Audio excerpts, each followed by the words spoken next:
I'm joined now by graphic designer Jeff Ando Anderson. Ando, thank you for being here. Thanks for having me. This was not on my agenda, but I have to ask, are you the one who designed your tattoos? No, not at all. Actually, a couple of them, but none of them that you can see. They're very cool. Thank you. Okay, now I'll get into the real meat and potatoes. Tell me when you started to kind of like identify as an artist. Not until, really recently. I drew, as a kid, you always draw. Took all art classes through high school. And then I started doing more graphic design and kind of left like the drawing and the doodling behind. And then, I don't know, I'd say I had my first solo art show 10 years ago, and it kind of happened by accident. And then that's kind of put me on this path that I'm on right now. So 10 years ago, you have this solo art show. Yeah. How did that come to be? Well, I had stopped doing drawing and painting and stuff like that. And then I picked up a canvas from Walmart and some of the cheap paints. Yeah. And I was just doodling around with it. And my friend's husband was like, I'm going to buy that. And I was like, okay. And then she's a curator for at the Dash Inn and stuff like that. Sure. So she was like, hey, I have an opening in a month. I need 50 paintings.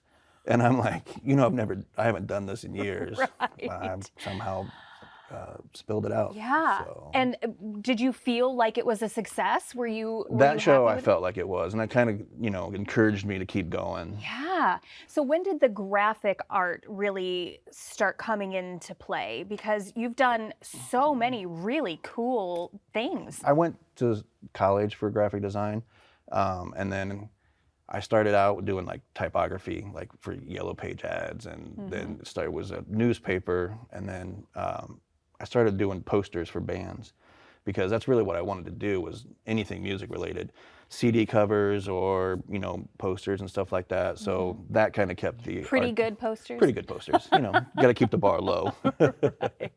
So. So you get into kind of the music scene, and then did you feel like that pigeonholed you, or did it offer you other opportunities? No, it actually encouraged me again to keep trying more stuff. So like every time I got a new CD cover or something to work on, I tried to make it different than the last. So I tried to hone my craft still. Tell me about your process. When you sit down to design cover art or a poster or whatever the case may be, how much of it do you already have laid out in your head, and how much of it is sort of organic? What does that look like? A lot of it's organic, because unless like the client comes to me and says, I want it to look like this, I'm kind of just throwing stuff at the wall and like, do you like this? No, let's try this. Sometimes, sometimes what the client wants versus what I think they want are two different paths. Right. So you have to kind of find out what they want, and that's the trick. Or sometimes the client thinks they know what they want, but doesn't. Yeah. So, or it's really hard when they don't know. They absolutely positively have no idea. Yeah. So you go to them with like 5 or 6 different things, and they're like, I don't like any of these, because you don't know what you want. Right. What is that the most challenging part of the job, or of the day job? Yeah, the graphic design is trying to. Because the client has like this idea of what they think is going to work, but I've been doing it for 20 years, so I know what's going to work. Yeah. So it's kind of hard to convince them. Yeah. Do you have an example of your work that is your favorite? Is there like something that you've done that just really stands out to you? The Promenade mural that I just finished up for TEDS, which is really nice because it was all digital, and they just printed it on vinyl, so I didn't actually have to go out and sit in the sun and paint it. Yeah. Would that have changed how you designed it and what you did if you had? It would have probably been a little bit simpler. Yeah. Not as, because there's a lot of characters in that. I'm not sure if you've seen it or I not. have, yeah. And there's probably 15 characters in there. I probably would have narrowed it down to 5 or 6. Yeah. When you look back at your early work compared to now, can you see your evolution? Can you kind of, you have benchmarks? Oh yeah. Like when I went strictly digital, like my illustration just skyrocketed. To me, people might see it as the same, but I feel like it got cleaner, it got crisper, and it looks a lot better than it did when I was trying to trace it. So logistically, how does that work? When you said that it's sort of organic, the way that your pieces come together, but nuts and bolts, how do you work?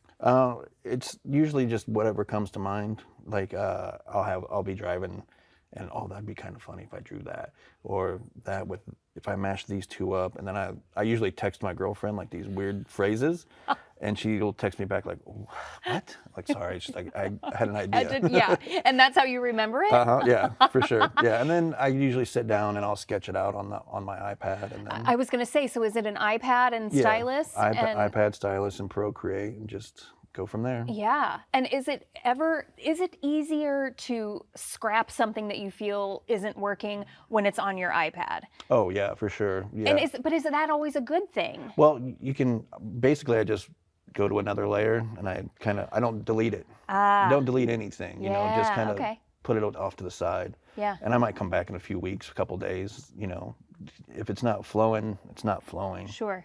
So. How do you describe your aesthetic? I used once a mix of pop art meets folk art, just because of the colors and the characters, but then like the technicality might not all be there for some people. Yeah. So that might be the best description.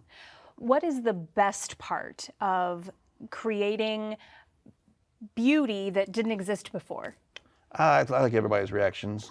Like I like seeing people go, "Oh, that was awesome." Yeah. You know, or if it's like a food truck, I like driving down the road and being like, "I did that." Yes. So I was actually going to ask about that because I saw some of your work for food trucks, and I thought when you have to think of the whole 3D, the wrap, Yeah. does that change the way you design? No, because you're really kind of looking at it as like each side. You just have to make sure that each side flows. Yeah. And then you also have to worry about the installer, and you're not making his life pain, you Right. know, because you want him to be able to put it up to make it look good. Sure. So, you know, you got other factors when you're looking at the trucks and stuff like that. Yeah. So. Okay, knowing that you want people to go, "Oh, that's cool," or you want to, you know, Yeah. see the food truck and go, "Yeah, that's cool." Is there something that you hope people take away from your work? Do you just want it to be joy, or is there yeah. ever social commentary? No, Or I don't get into that kind of stuff. Yeah. You know, I think if you're trying to make a statement with your art, it might come off as too pretentious. Why do you need my opinion on that? You have your own opinion. I just want you to be like, I just want you to enjoy it. And if you take it home and you hang it in your house and you see it every day and it brings you joy, then my job is done. As technology continues to grow and evolve, do you have other mediums that you want to try, or are? I'm kind of focusing on screen printing right now. Oh, okay. So I'll take like my digital drawing, Yeah. and then I'll make my screens. So you're kind of going in reverse. Yeah, for sure. Yeah, you know, there's something about the whole like process of, you know, each duck has to be in a row for screen printing. Yeah. So there's something about that I like. Are there unique challenges that you didn't anticipate with that? Yeah, you know, just making sure everything lines up, that gets a little tedious. Yeah. And, you know, sometimes you want to pull your hair out. Is it always worth it, or do you have times when you're like, nope, shouldn't have even? Oh yeah, for sure. I think everybody does. You know, when a project just isn't going your way and you're ready to give up, Yeah. and you're like, nah, I'll come back to it tomorrow. On the other side of that coin, do you know when a piece is finished? Do you have that Oh, definitive, yeah, like, for it's sure. done? Yeah, yeah. Because my final process when I'm painting is drawing the outline of the character that's on the canvas. So as soon as that last black line goes down, I'm like, okay, where's the next one? Fantastic. Now, okay, so canvas, do you ever go back and actually paint canvas, or are you doing everything digitally? Right now, I mean, I still do paint. I still have a few commissions and stuff like that, but it just doesn't bring me as much joy as it used to. So I'm not giving up on it, but I'm just kind of stepping away from it. So what's next? Is there a high watermark for you? Is there something that you haven't done yet? I mean, you just did the mural.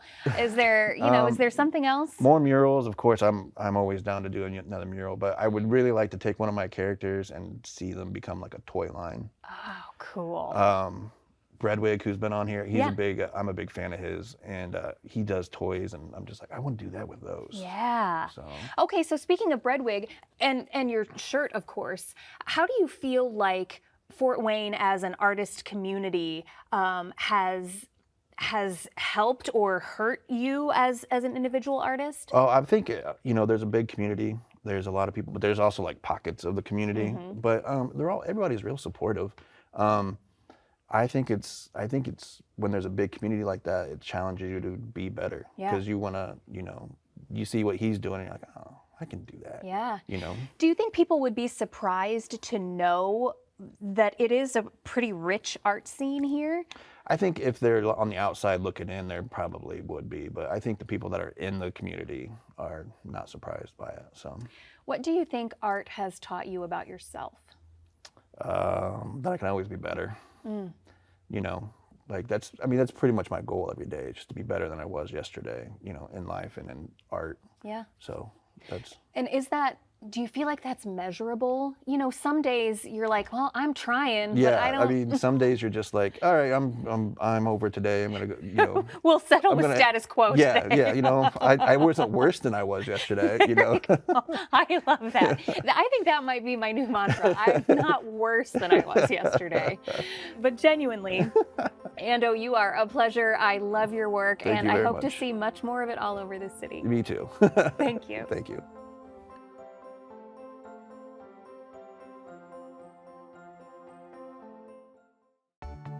Arts in Focus on PBS Fort Wayne is funded in part by the Community Foundation of Greater Fort Wayne,